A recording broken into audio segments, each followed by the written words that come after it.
So, at the story's start, we meet our main character, Wang. He's an average college student in China, deeply in love with his childhood friend Yao, but he's never managed to confess his feelings to her. However, one day, playing Truth or Dare at a bar, Yao reveals she likes Wang too. Wang is overjoyed to hear this, but his happiness is short-lived. It's when a rowdy boy from his class, Jun, along with some friends, catches him and beats him up severely. Jun reveals here that he also likes Yao a lot, but Wang is coming between his love. At that moment, Jun also calls Yao and tells Wang to say in front of Yao that he doesn't love Yao. But even after a severe beating, Wang doesn't say it. Instead, he starts saying that Yao will never love a worthless man like Jun. Hearing this, Jun's anger flared up immensely, and he punches Wang hard, causing Wang to fall straight down from the bridge. Seeing this, Jun and his friends get very scared and flee from there. Falling from the bridge, Wang recalls his childhood, how everyone bullied him, and Yao was the first and only one to support him. But with death seemingly near, such thoughts were futile. And just as he is about to accept his death, he spots a shining object on the ground inside the lake.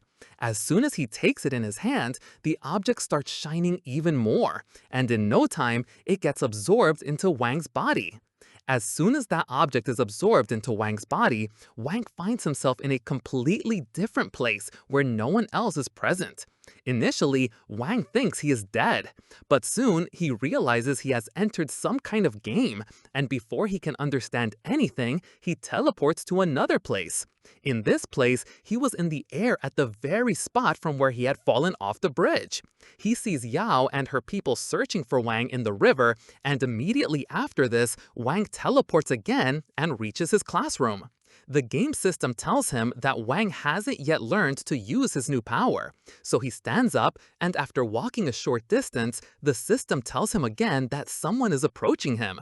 To escape this, the system teleports Wang to his home. After coming home, he takes a shower and relaxes when Wang receives a call from Yao, who was very scared. Then Wang tells her that he is perfectly fine, because he had swung to the other side of the river. Before Yao could ask anything more, Wang ends the call saying he's very sleepy and will talk to Yao tomorrow. He hangs up the call and while lying on his bed, thinks that even if he tells Yao everything, Yao still wouldn't believe his words.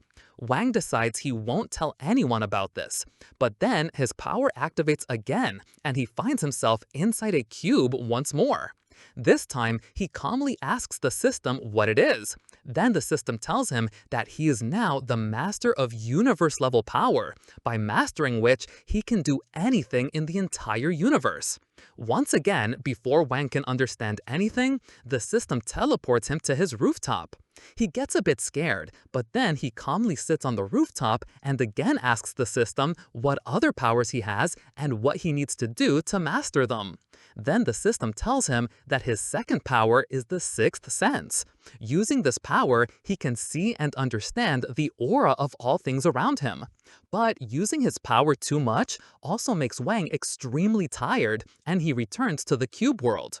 He was now beginning to understand this power of his, but then he feels a sharp pain in his chest, and he faints right there. The next day, Wang is in his own bedroom, and the cube has now come out of his body. He immediately asks the cube what happened to him, where the cube explains that due to overuse of power, Wang's stamina was depleted. Wang gets out of bed and goes to his computer. He tries to find information about the cube and universe power on the internet, but he doesn't find any information there. Simultaneously, the cube also doesn't answer his questions. Just then, he gets another call from Yao, who was excited to meet him and was inviting him to meet. So Wang also jumps with joy. But his happiness ends the very next moment, when he remembers the beating from Jun and his men. He wanted to make himself very strong, for which he asks the cube what way he has to increase his power even more.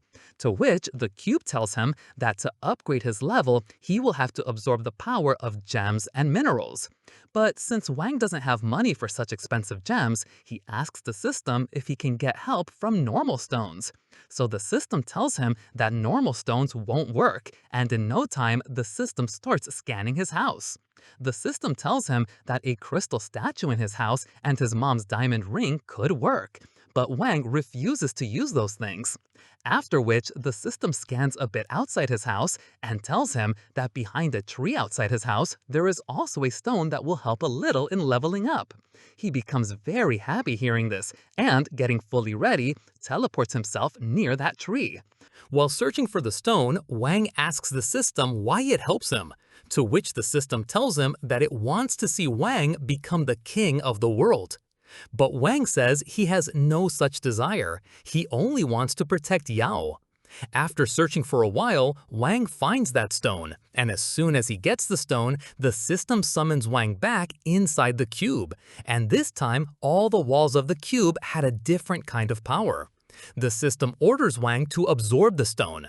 Wang does so, and then Wang feels a completely different kind of sensation in his body. The system congratulates him for absorbing his first stone.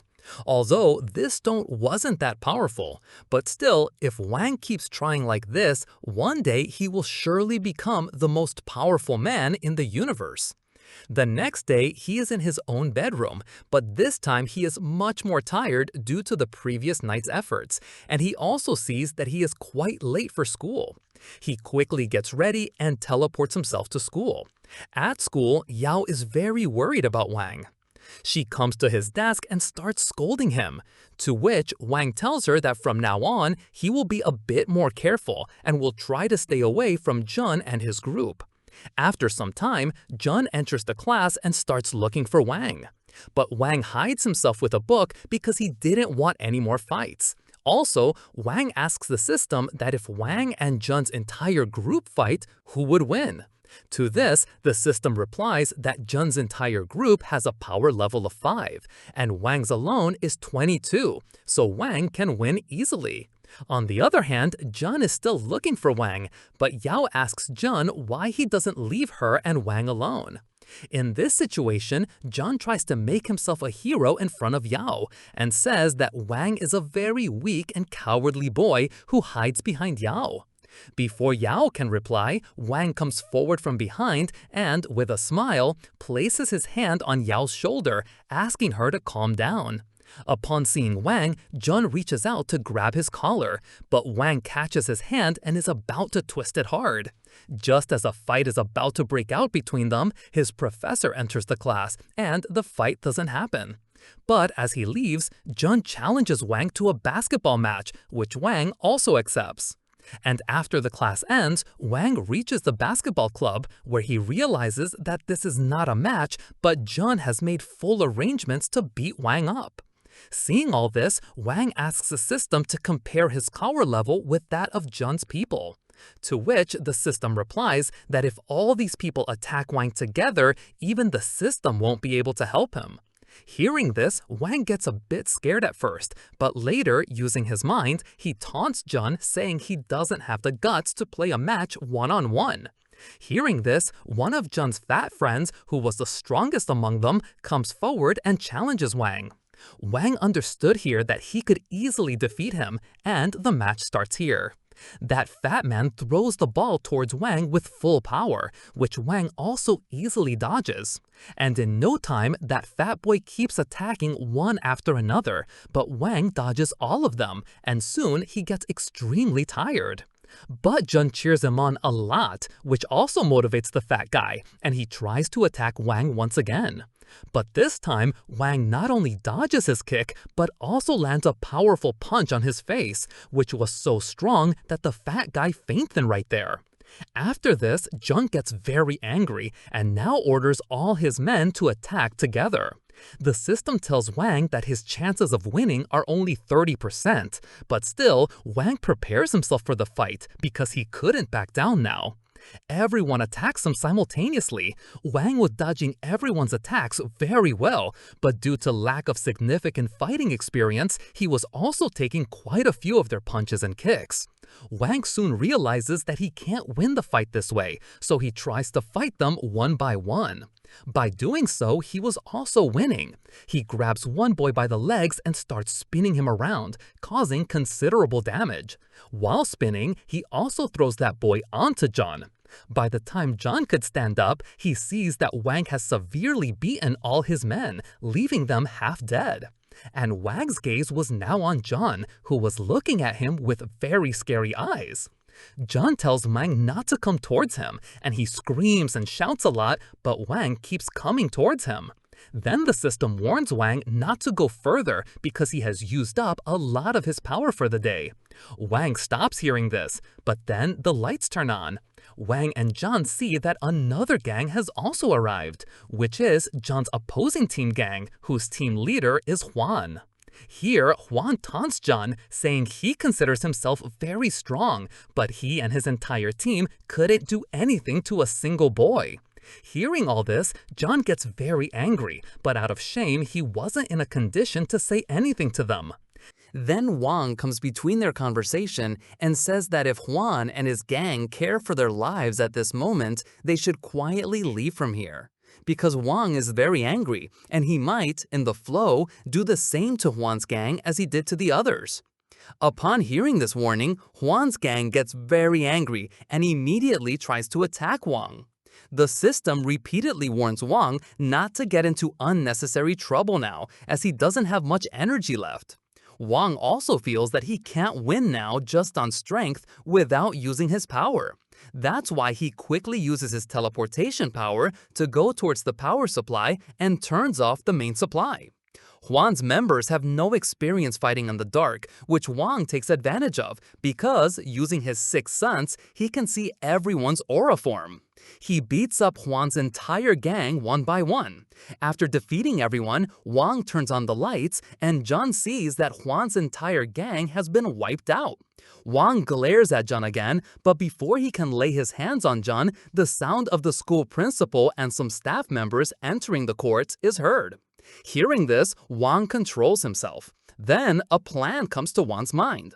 On the other side, when the staff members open the gates, they see that John is holding Wang's collar and Wang is quite injured. Seeing all this, it seems to them as if John was the one beating everyone there and was also beating Wang. The staff members separate John from Wang, and John also apologizes to the staff members, saying he was the one who beat everyone and used the basketball courts unofficially. Actually, this was all Wang's plan so that he could avoid any kind of investigation and not have to pay any fine. The day after all this, Wang also understood that he couldn't fight anyone further without upgrading his power level. That's why he sets out towards the mountains to find gems and some expensive stones. After reaching the mountain, using his sixth sense, Wang is able to sense some stones, but they were all deep inside the ground.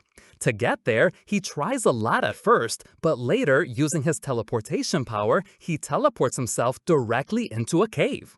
Shortly after teleporting into the cave, he realizes that the gems are in the next cave from this one. He was trying to sense them. Here we are shown a very large and dangerous snake that wanted to swallow Wang whole in one go using its very large and terrifying jaw. But before it could do anything, Wang had already teleported himself into the cave. Upon entering the next cave, unaware of the snake's danger, Wang gets busy with his stone mining work. And after mining for some time, he accidentally drops a stone into the river below. Wang tries to sense where he drops some stones, but then that scary snake suddenly appears in front of him. Seeing it so close, he gets terrified, and he tries to shoo the snake away with a shovel, but it wasn't a normal snake. In an attempt to escape the snake, he himself falls into the river where the snake had also come. He tries to save himself by swimming, but by then, the snake grabs him tightly with its tail. Wang tries his best to free himself and also to teleport into the cube space. But the system warns him that if he teleports in this condition now, the snake will also teleport with him. Wang uses his shovel and hits the snake's tail so hard that the snake releases him, and at that very moment, moment, he quickly teleports himself into the cube space. He rests there for a while, and after relaxing, he gives 11 stones to the system and asks it to absorb them so he can go out and finish off that snake. Here, the system tells him that by adding up 3 stones, he can create an ancient stone, which will give more power and special abilities. Wang likes this idea, but he also gets angry hearing that this whole process will take 5 days. He again decides that out of 11 stones, he will add up 9, and the remaining 2 stones he will absorb right now so he can go out and show that snake his place. The system does just that, and Wang teleports in front of the snake, where after a terrifying fight, he easily puts the snake to sleep of death, after which he searches for the stone he had accidentally dropped in the river. After searching for a while, when Wang finds that stone, he sees that although the stone is normal, it had a different kind of shine. Seeing this, a very good idea comes to him. After completing his mining, Wang leaves from there, where both Jun and Huan are very embarrassed after losing to Wang and plan together to take revenge on Wang.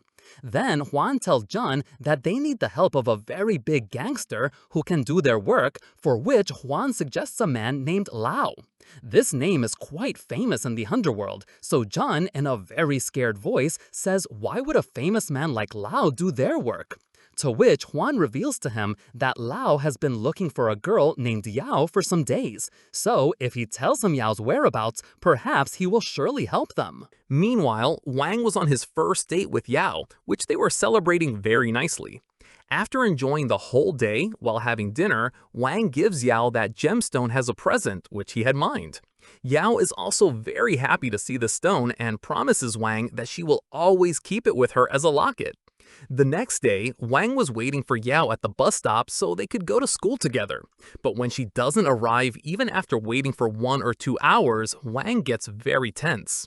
Then he hears some people talking that a girl has been kidnapped in a nearby society, and Wang also remembers that this is the same society where she lives, and he runs towards Yao's house. Below Yao's house, he sees her mom crying and telling a police officer something, which was that someone had kidnapped her daughter, and as evidence, there was a doll in her room with a lot of blood on it.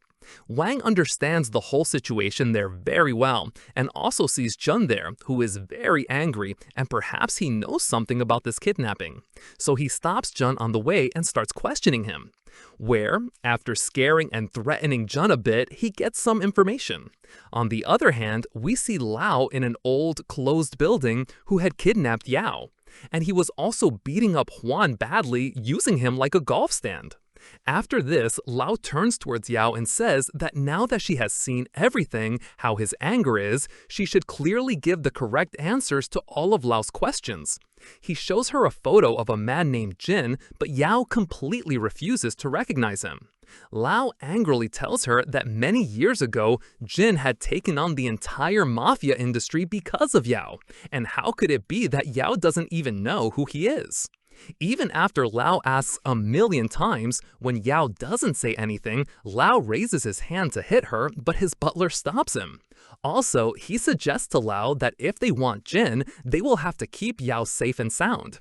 Lao says they don't need to be afraid of anyone, because they have world-level professional killers with them. But the butler says they shouldn't underestimate the man who single-handedly took on the entire mafia industry. Meanwhile, Jun is telling Wang that Lao is a member of a royal mafia family whom no one can defeat. But one day, a stranger named Jin comes and not only defeats Lao very badly, but also cuts off 2 of his fingers, whose anger Lao still carries, and because Jin once saved Yao's life when she was in high school. That's why Lao suspects that Jin and Yao must have some connection. After hearing everything, Wang decides that he will now go alone to save Yao. Wang, sensing Yao's locket, reaches her location, where before going inside, he receives a notification from the system that the stone, which was supposed to take 5 days to merge, is almost complete and will be fully ready in a maximum of 30 minutes. From inside the building, Lao sees that Wang has reached there, upon which one of Lao's killers tells him that he alone wants to kill Wang, because he has an old score to settle with Wang. Hearing this, Lao laughs loudly and gives him permission. But before that, he sends some of his men forward to check Wang's strength once. Wang enters the building where first a very large, huge man is waiting for him who had locked the way upstairs. That lock had a special spell on it that could only be opened with its key. Here, that big man challenges Wang that if Wang defeats him, he can take the key from him. Otherwise, forget it. Wang asks the system to compare their power levels, where it's revealed that Wang's level is currently 50 and the big man's level is 52. And here, despite the power gap, Wang is not afraid of that man and grabs his collar, saying he can do anything to save Yao. That big man becomes very happy seeing the spirit of his and asks him to come to one of his rooms with him, where they will have a match. On one side, Lao is watching all these things live with the help of CCTV, and Yao is also seeing all this. After entering the room, Wang and the big man take their respective positions and start the fight. That big man kicks first, which Wang is able to dodge, but not his next attack. The big man strikes Wang in the stomach, Wang dodges it, but the impact sends him flying far away. Now Wang also gets angry and he takes advantage of the man's large body and hits him hard by summoning a hammer. He can't withstand this attack and falls far away, after which Wang takes the key from that man and, unlocking the door, moves forward. While going up, the system warns Wang that something is coming towards him at great speed and Wang will have to dodge it, so he dodges and sees that the thing was a ninja kunai. Then a ninja appears behind Wang and kicks him. Wang dodges the kick but narrowly avoids falling down the stairs. The ninja was impressed by Wang's speed, so he doesn't finish Wang off there but tells him that he will meet Wang ahead, where he will finish Wang. Saying this, the ninja goes up. Here, Wang somehow saves his life and moves forward to see that he is in a room where there is no light at all. Wang starts walking straight into that room, while from a corner of the room, the ninja is hiding and watching Wang. And, seeing the right time, He launches a series of powerful attacks on Wang with his knife. And suddenly, he throws his knife towards Wang, which Wang dodges. But using his ninja marts, he changes the knife's direction, which damages Wang, but at the same time, he also gives the ninja a couple of good kicks and then starts yawning while standing. As if all this is very boring for him and he can play this game with the ninja all day. The ninja gets very angry seeing this because he has only been beaten by people since childhood. And that's why he has undergone very rigorous training. This is a dark room so that his eyes can now see everything even in the dark. In the dark, the ninja hides again and keeps an eye on Wang, but he had no idea that Wang has a sixth sense, which gives him the power to sense everything. But still, Wang pretends as if he can't see anything. The ninja takes advantage of this and tries to attack Wang, but since Wang can see everything, he easily dodges the ninja's attack. After which, he summons a baseball bat and defeats the ninja right there. After defeating the ninja, Wang goes to the next room where he sees a middle-aged man whose body was very solid and mind completely calm, and he was waiting for Wang. That old man praises Wang for coming so far, but Wang doesn't let him finish his words, and with full force attacks him with the baseball bat. But the old man blocks his attack, pulls him and throws him to the ground. When he sees that Wang is still conscious, he increases his level even further. Then the cube tells Wang that the gemstone merge is only 1 minute away. Wang is confident that he can fight for 1 minute. Then the old man locks his neck. Wang takes out a knife from his storage, but the old man stops that too. Then Wang teleports and brings the knife into his other hand and injures him considerably. After freeing himself, Wang punches him, but his hand starts hurting. The old man flexes his muscles and says that Wang doesn't have the strength to fight him. Then he makes a hole in the ground with a single punch and continuously attacks Wang. Wang keeps falling, and no matter how hard he tries, he can't even hurt him. Wang says he will save Yao, but that old man breaks his hand and sticks him to a pillar, then knocks him out with a powerful punch. Wang is lying on the ground when the cube tells him that the gemstones have now merged and his stats have increased significantly. Wang feels energy from within and gets up. He says that the warm-up is over, now the real fight will begin. The old man is happy, but as soon as he attacks, Wang has become much faster and stronger now. Wang hits the old man with rapid punches and he can't even dodge. But just as Wang is about to finish the fight, his skin starts to break. The cube explains that this system is expelling toxins after his level up. Wang angrily says that this is not the right time. But still, the old man continues his attack and hits him so hard that he crashes into the wall. Wang finally defeats the old man and moves on to the next floor. Yao and Lao are both watching his fight. Yao feels relieved, but Lao is angry because his 3 fighters lost to an ordinary boy. His butler explains to him that the fighters who are left are professionals and they will surely defeat Wang. But Lao is not convinced. The butler says that a girl from the Martial Arts Association has arrived. She has a bracelet in her hand. If she removes the bracelet, she will become a danger to everyone. Therefore, they should leave the building. Wang is exhausted after so much fighting, but he still keeps moving forward. The cube tells him that he is emotionally unstable and needs to calm down. But Wang says that when Yao is in danger, he can stay calm. He reaches the top floor where 2 martial artists are in front of him, a girl named Kui and her partner Stone. Kui welcomes Wang in a very cheerful manner. She has a special thermometer in her hand which she points at Wang's heart. The device shows that Wang doesn't have any supernatural abilities. Stone analyzes him and says that Wang doesn't even know spell power. Maybe he uses some technique like body refining. Kui gets excited and grabs Wang's hand, thinking that if she absorbs his power, she will become even stronger. She punches Wang jokingly, but Wang punches her back in anger. And that girl enjoys the pain. She's a proper masochist. She herself attacks Wang and challenges him to get serious. When Wang punches her with full force, Kui gets even more excited and says harder. Stone is a bit worried seeing her mental state. Kui attacks Wang even more aggressively, pulling out claws and absorbing his energy from his blood. But when she unleashes her dark energy, Stone stops her and knocks her unconscious by pricking a pressure point with a needle. Wang was surprised to see all this, but he feels that it's better to run now. As soon as he tries to flee from there, Stone shoots a wind blast at him. Still, Wang decides to fight, but when Kui wakes up in an unconscious state and starts screaming, Stone stops fighting and takes care of her. He tells Wang to save Yao. Wang asks if he's admitting defeat, but Stone says that he cannot officially accept defeat because his organization will kill him. Wang, trying to put pressure on him, says that if the fight isn't over, he won't consider it. Stone then pulls out a coin, which is his organization's symbol, and on it, he takes a blood oath that he will never attack Wang from behind. Wang records his oath and takes the coin. Then he teases him a bit and moves on.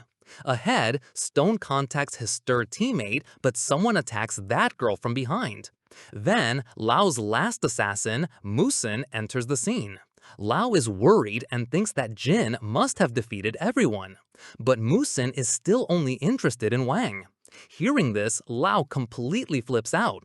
He tells Musin that if he finishes Wang first, he will triple the payment for him. But Musin doesn't like being bought with money. His puppet sends a flying slash towards Lao, but the butler stops it. And Lao is told that everything is now out of his hands. On the other side, Wang is busy looking for Yao. He breaks down a door and goes to the upper floor. He remembers that the cube had detected 7 enemies in the building, and now only 2 are left. He becomes even more cautious, so that he doesn't fight anyone unprepared. Even the sound of a mouse running scares him. The cube says that one opponent has disappeared, and now only 1 is left. Then Wang feels that someone is watching him. When he turns around, he sees Musin and his puppet San watching him from high ground. The cube says that their combined combat level is 7. Wang is surprised because a very dark aura is emanating from both of them. The cube warns him that the puppet has an advanced device, but apart from that, it doesn't have anything special. Musin tells Wang not to underestimate him. He unleashes his power and knocks Wang away with a spinning kick. Wang is trying to understand something when Musin comes towards him and transforms his spiritual energy into a blast. Musin says that he and Wang are opposites of each other. Wang relies only on strength, while Musin only has technique. Wang finds some empty beer bottles and throws them at Musin, but Musin cuts them with his talisman. Meanwhile, Wang continuously attacks him, but Musin easily dodges. Then kicks him again. Wang attacks continuously, but Musin is more skilled than him. And he pushes him back. Then Wang throws dust in his eyes and dodges with super speed. Musin somehow survives, but a small bottle falls from his shirt, and Wang doesn't give him a chance to break it. Musin tries to escape by parkouring, but Wang follows him with punches and kicks. Musin's eye bottle also breaks, but Musin gets back in his flow. He sticks a spell on Wang's chest and throws him far away. Now Musin is in attack mode, and he throws Wang through a wall and sends his puppet after him. Wang is completely surprised because the puppet moves as fast as Flash, and it also fires spirit energy bullets at him. Wang takes some hits but quickly regains control. He dodges the bullets and then dashes straight towards the puppet and punches it with full strength. But when his attention is on the puppet, Musin comes from behind and tries to hit him with a Superman punch. Wang is ready and they both hit each other. After the dust settles, Wang spits blood 360 degrees there. Musin is laughing, but he sees that Wang has grabbed his hair. Musin panics and he screams very loudly because he used to take great care of his hair. Now Wang turns a bit pervy. Musin tries to slap him, but he himself gets hurt. Wang spits on his hands and slaps him hard. But confidence lasts only for a few moments, because he realizes that Musin was only of normal human strength, and his punch should have blown him away by now. Musin is still alive. The spell is broken, but he gets up. His hair turns white, and an even darker aura emanates from his body. Musin unleashes his full power, and Wang can't even understand anything. And Musin comes at super speed and attacks Wang. He sticks his spells on him and throws him out of the building. The puppet fires at him again. Wang dodges the bullet and grabs the puppet, but Musin wraps him in spiritual strings, spins him around the building, and slams him against the wall.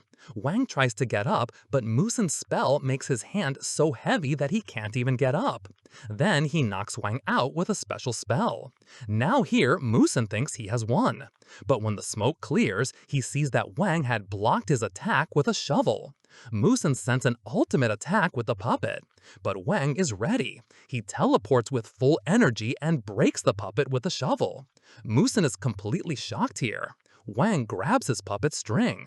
Then Musin thinks that Wang is stuck because of the spell. But that was wrong. Wang pulls him and plays baseball with him. Then he gives a powerful hit that sends Musin crashing into the wall.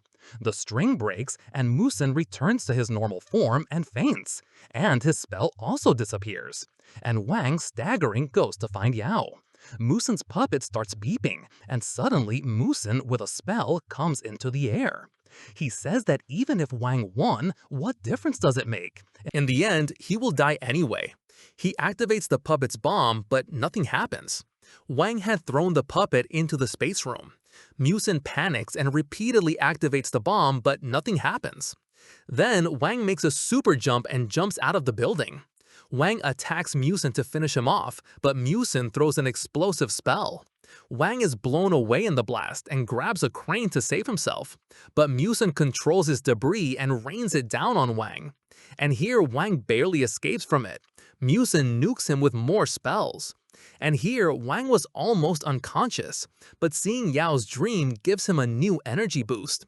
His hands are burning, but he makes it a weapon and attacks Musin until they both fall to the ground. The impact is so strong that holes are made in the ground. The cube pulls Wang into the space room at the last moment, saving his life.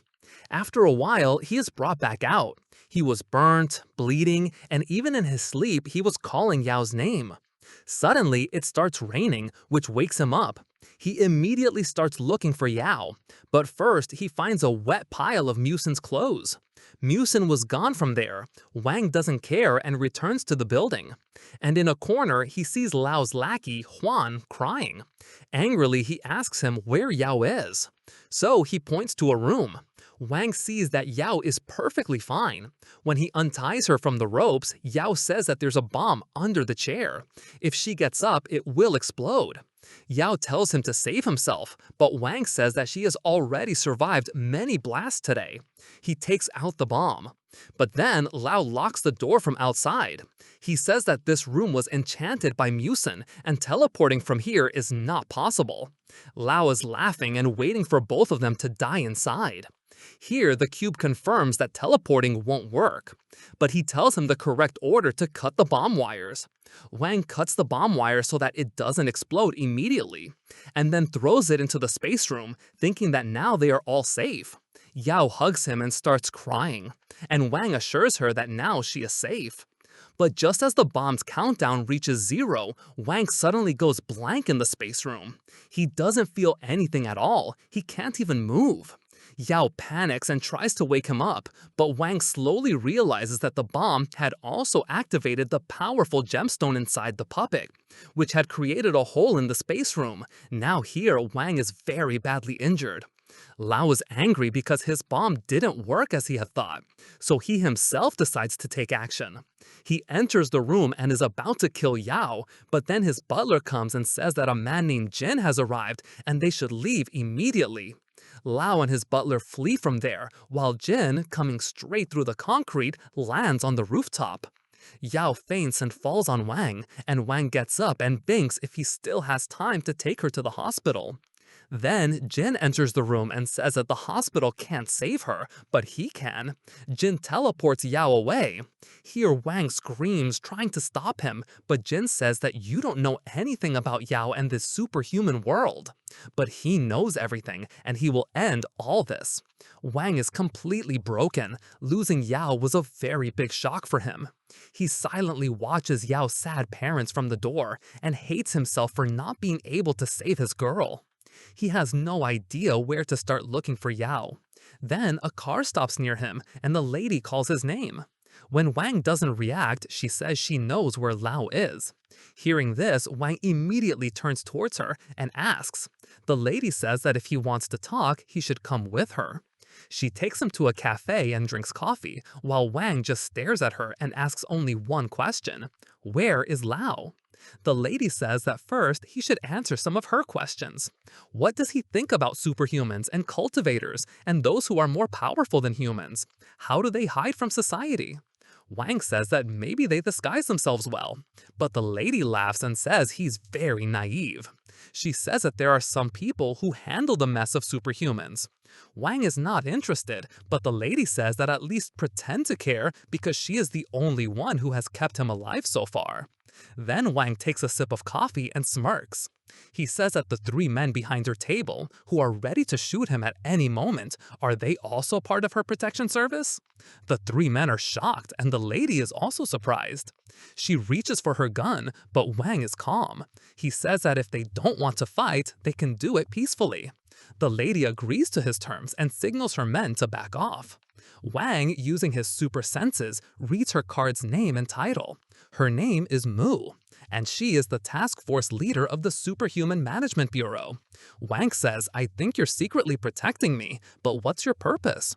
Mu confidently says, I'm helping you, so obviously you'll have to do some work for me. Wang asks, do you want me to become a mercenary for the Bureau? Then he says that her people are C-rank losers anyway. One of them says that Wang is at least a B-rank superhuman. Mu doesn't care about this. She says that if he wants info on Lao, he'll have to do 3 missions. Wang says he'll only do 1, and he also wants information about Jin. Mu agrees without bargaining, which surprises Wang a lot. Wang tells him that the mission is simple. It will take 1 day and he'll also get paid. But Wang asks why he should trust her. Mu gets a little offended and says, we've just had a friendly chat. Isn't that proof enough? Wang is confused, but he has no other option. He decides to use Mu to get into the bureau and find answers to his questions. On the other side, Mu is sitting in her car when her driver asks why she dealt with such a dangerous man. Mu says, big profit, big risk. I want a promotion, and Wang is my ticket. But Mu doesn't know that Wang has placed his cube on top of her car, and he is listening to her every word. When he hears that Mu is going to give him fake information, his anger explodes. Wang gets very angry hearing this and decides that he will show Mu who the real fool is. The next day, Wang goes to a location that Mu had given him for his assignment. Before going on any mission, he finds a posh mansion in the middle of a jungle where many other fighters have also come for assessment. Wang thinks what this scene is.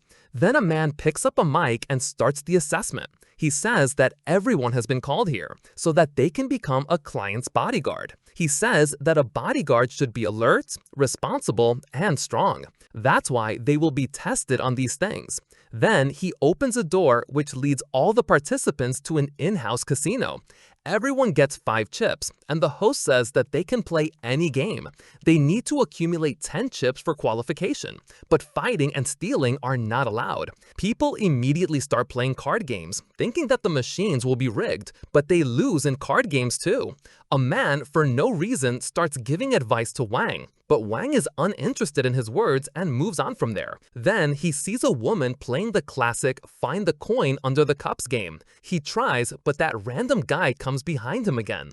The guy says he was trying to make friends, but Wang understands that he was scamming him. When his tricks don't work, he challenges Wang. So Wang also accepts his challenge and puts all his chips at stake. The game master puts the coin under the cup and spins the cups at a crazy speed.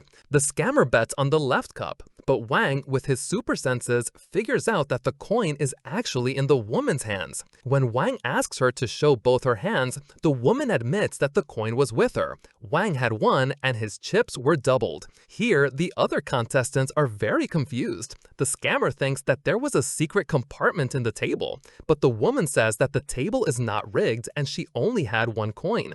Wang smugly leaves from there. After a few hours of more tests, a total of 5 people are selected for the mission, and obviously, Wang is one of them. The manager congratulates everyone and introduces the client. Mr. Piao, a fat, smiling man who looks like Bugs Bunny with big teeth, enters. He says that everyone should feel proud that they got a chance to become his bodyguard. He says that if they impress him, the reward will be increased. The manager says that an advance of 3 million yuan has been sent to everyone's accounts. Wang is surprised to hear this because his agent Mu had only mentioned 50,000 yuan. Wang realizes that he has been ultimately scammed. After this, all the bodyguards are taken to the destination. The girl who is driving Wang tells him that their boss is going to attend an auction where he wants to buy an old mask. Wang is reading a file when he sees a strange crystal cube which is called Obsidian Essence. This name reminds him of when he was blasted. The cube had called him Obsidian. Now he was even more interested in this auction. The party venue is a huge mansion. Inside, all the rich people are chilling, but the party's vibe feels a bit dark. Then the lights turn on and the host announces that now the party fun will begin.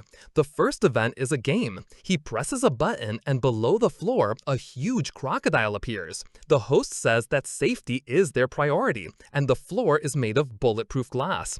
Then he says that the golden bell has to be taken from the crocodile's neck, and here only melee weapons are allowed, and if someone brings the bell, they win. A man goes with a spear and shield, but the crocodile eats him instantly. The host says that this is not a normal crocodile, but a genetically modified beast. Now, the reward is increased even more, but no one volunteers. Then a rich guy sends his bodyguard. That bodyguard fights the crocodile and attacks a lot, but Wang notices that the crocodile is not much affected. In the end, the crocodile hits that man with its tail such that the man turns into paste. Then a girl from Wang's team whispers something in Piao's ear, and Piao announces that if anyone wins, he will give double the reward. Hearing this, some people get excited. 2 volunteers get ready, but the host says that first, both will fight each other. The winner will fight the crocodile. Wang thinks this is stupidity. How will anyone defeat the crocodile after the fight? But people say that he is underestimating Gold Poison. Before the fight starts, Gold Poison bites the man in front and sucks his life force. Gold Poison goes in front of the crocodile without any weapon, and when the crocodile charges, he jumps on its head and sits. Everyone here is completely shocked. Then he kisses the crocodile's head, and the next moment, the crocodile's head flies off, which leaves everyone very surprised. The host is disappointed but also praises. Gold Poison asks for the reward to be delivered secretly because he wants to remain low profile. Then a rich Dutchback asks the host if this was the best. The host says that the party has just begun. The crocodile's dead body is removed and preparations are made to bring the next beast. The host says that the next beast is their masterpiece, whose mane is 2. a creature that has the agility of a cat and the strength of a bear, both. Chills run down Wang's spine as soon as he sees two. And with this part ends here. So if you liked the video, please subscribe to the channel and press the bell icon. And let us know in the comment section how you liked this video.